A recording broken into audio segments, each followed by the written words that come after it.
Buenas tardes a los seguidores del canal. Vamos a hacer un video relativamente breve sobre un tema que creo que se está charlando en el ambiente técnico y es sobre la conveniencia y la factibilidad y cómo en todo caso materializarlo, la posibilidad de desarrollar un control de pares de los proyectos para estructuras de mediana envergadura o envergadura más importante. Eso es lo que desarrollaremos en los próximos minutos. Yo me voy a enfocar más que nada en proyectos de los tipo como los que estuvimos hablando, por ejemplo, simplemente, no es que sea solo esto, pero a modo de ejemplo, edificios de departamentos de alturas entre 5 y 20 pisos, que habitualmente son desarrollados en el mismo proyecto por un grupo de ingeniería no numeroso, a lo mejor unipersonal, ¿sí? En tiempos acotados con exigencias importantes. Muchas veces las obras se construyen y luego se observa que no todo estaba bien y las consecuencias son que no pueden brindar el servicio que deberían brindar. Y frecuentemente, lamentablemente, pasa con una frecuencia que debería ser mucho más baja, que se producen colapsos de estructuras ya ejecutadas y con algunos años de servicio. Tuvimos en Villa Gesell, en nuestro país, hace poquito tiempo una novedad respecto de esto. Este es el edificio de Miami en 2021. Hay múltiples ejemplos en todo el mundo de este tipo de situaciones. Ahora, ¿qué podemos hacer nosotros para tratar de reducir la posibilidad de este tipo de eventos? En general, entonces, cuando desarrollamos un proyecto estructural, vamos a hablar del ámbito de la obra privada. ¿Por qué de la obra privada? Porque la obra pública, a mí me ha tocado, a lo largo de los 35 años de ejercicio de mi profesión, trabajando en la parte de como docente estructural y en la universidad, pero también en la elaboración y revisión de proyectos, en la revisión de proyectos tanto en la parte privada, en consultoras como contratadas por el Estado, como en el Estado, en obras dependencias del Estado mismo, que revisa proyectos que se presentan producto de grandes obras que ha ganado una determinada empresa por una licitación pública. En el caso de la obra pública, es más frecuente que el Estado cuente con un equipo técnico para hacer una revisión al menos preliminar de ese proyecto. Y entonces, si nos encontramos con alguna sorpresa o alguna cuestión rara, podemos recabar más información y podemos subsanar los errores si es que se confirma que hay problemas. A modo de ejemplo, un dato de hace muchísimos años atrás, cuando uno comenzaba a trabajar en esta apasionante tarea de la ingeniería estructural, muy joven aún, estaba en la obra de Pichipicún Liu Fu en la parte de hormigones y estructuras, y tenía dentro de las diversas tareas también la revisión de las memorias de cálculo o los proyectos que se presentaban, tanto para obras permanentes como de naturaleza temporaria. Y en una circunstancia dada, evaluando, hice un video al respecto. Es un comentario, podría extenderme en muchísimos más, pero lo voy a aburrir. Uno observa, siendo muy joven, que presentan una memoria de cálculo muy importante, no en español, en inglés, sobre la modelación de elementos componentes del vertedero, las vigas gorrón, que eran postezadas, y sobre su diseño y armado. Y evaluándolas, surgía con bastante claridad que los planos de armado de las mismas aparecía algunas armaduras que, a mi entender, y luego consultado con otros colegas de más experiencia me lo confirmaron, eran necesarias y no estaban, que son las armaduras de hendimiento que están atrás de las placas de postensado. Bueno, en ese caso, revisando el proyecto que era presentado por una consultora estructural, que uno lo hacía porque lo debía hacer, pero más bien con el propósito de aprender, porque estaba en la instancia en mis primeros años de ejercicio, y por curiosidad se pudo visualizar eso, y eso se subsanó, ¿sí? Se evaluó cuál era el problema, se detectó y se emitió una orden de servicio para corregir y colocar las armaduras que no estaban colocadas originalmente. Pero eso pasa en la obra pública. O en la obra privada, que tiene una envergadura importante y que contrata a una consultora externa para hacer el control de la misma. Nosotros vamos a hablar de otro ámbito de obras, las obras que hemos mencionado recién, el edificio de mediana altura, en donde eso no va a ocurrir. Entonces, cuando entregamos nuestro proyecto estructural del edificio estudiado, es una obra privada, junto con la memoria de cálculo, los planos de replanteo, de armado, de detalles constructivos, las planillas de doblado de barras, las especificaciones técnicas para ejecutar la estructura, todo el paquete de documentación que debemos entregar como proyecto, junto con el estudio de suelos, la presentamos en el municipio, ¿sí?, que corresponda, y por otra parte se la entregamos al comitente, otra copia. El comitente, por lo general, en el caso de este tipo de obras, la entrega al director de obra, ¿sí? Entonces, estas serían lo frecuente y lo habitual. Hasta aquí todo bien. Pero la pregunta es, ¿en qué instancia se revisa el proyecto que he elaborado y presentado?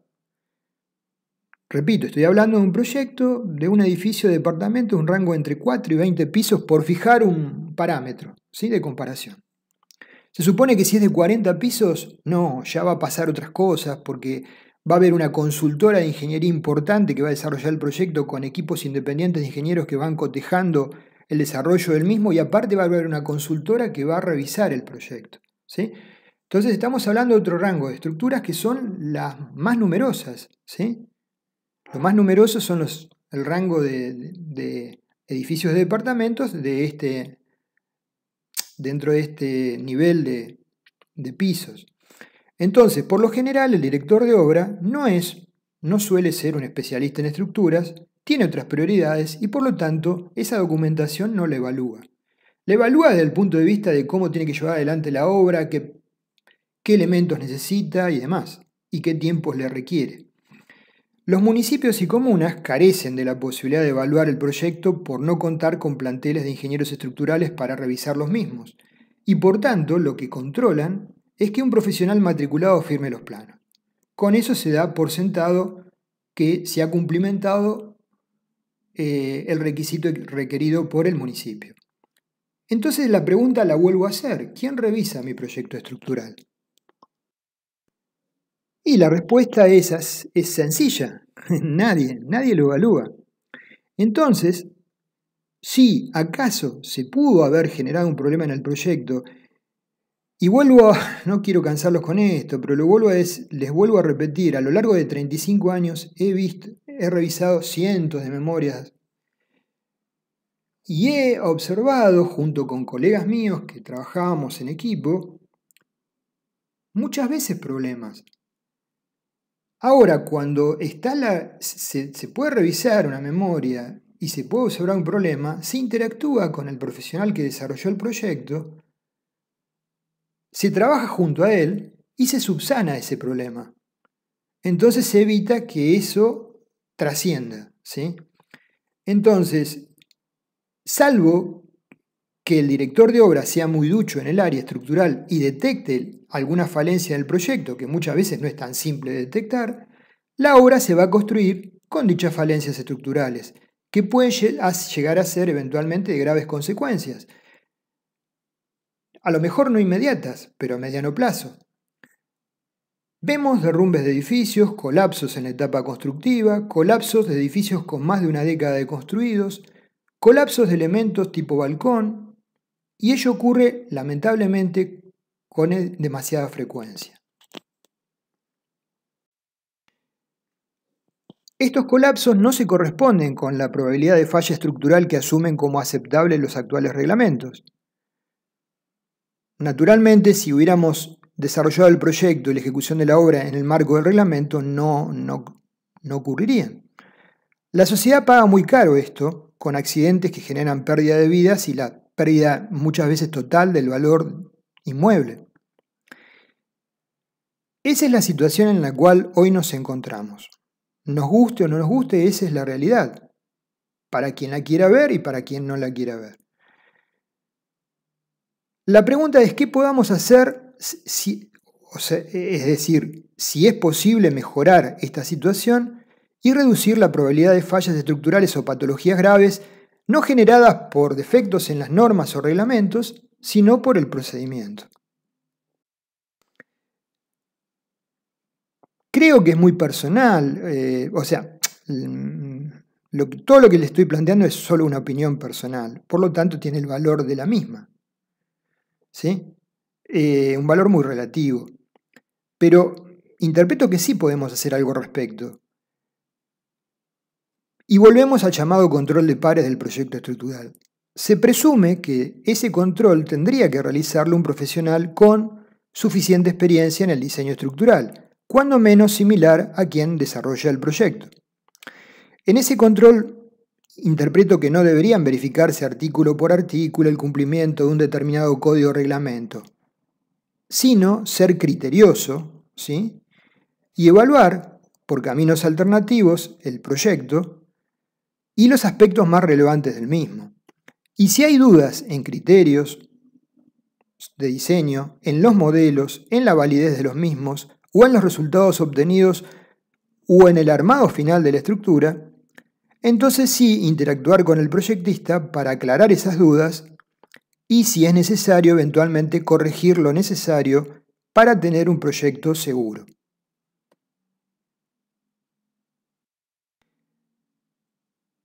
Conozco y he hablado y hay colegas que se disgustan ante la posibilidad de que su proyecto sea evaluado por pares. Creo que no debería ser así, creo que es una forma de visualizar las cosas que no es correcta. La evaluación tiene que darse en un marco de respeto. La evaluación tiene que ser criteriosa, ¿sí? Eso es básico. Y en realidad se puede evitar entonces que un problema que está en papel o en un plano se traslade a una obra concreta, con resultados negativos concretos, con las repercusiones para todas las partes negativas. O sea, resultados negativos no solo para el comitente, sino también para el proyectista, ¿sí?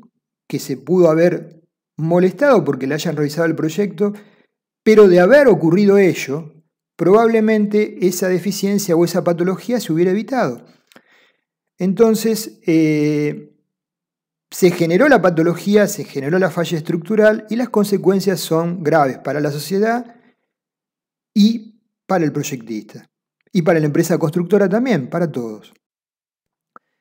Como agravante a lo ya comentado, hoy tenemos tiempos más acotados para responder con nuestros proyectos estructurales. Los requerimientos son más severos que antes.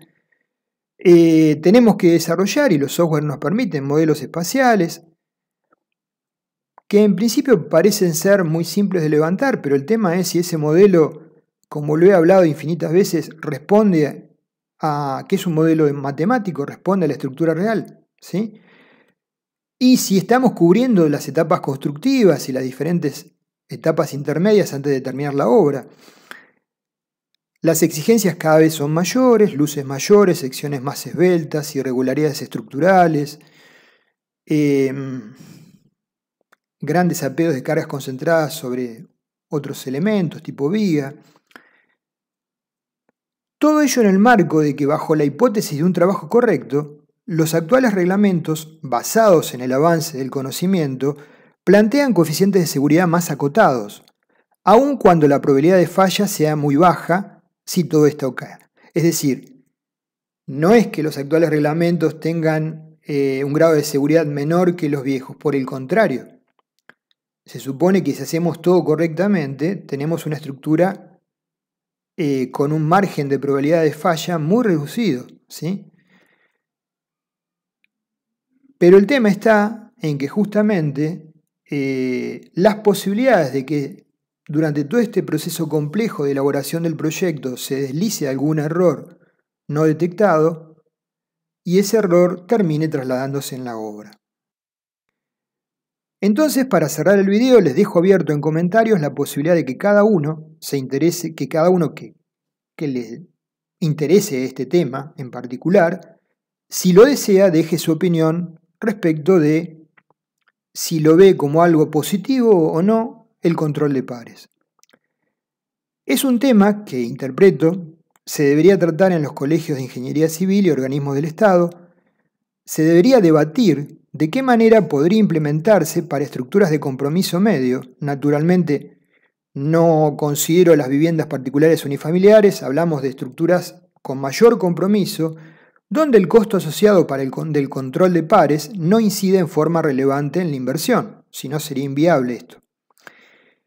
Pero no incidiría en el costo final de la obra, pero sí puede incidir en la correcta inversión, ¿sí? Y fundamentalmente en preservar vidas. Entonces, acá cierro este breve video. Es un espacio de reflexión y ya les digo, queda abierto los comentarios para que ustedes emitan su opinión, como siempre con total libertad, sobre qué idea, o pueden tener una idea superadora de esto. Gracias.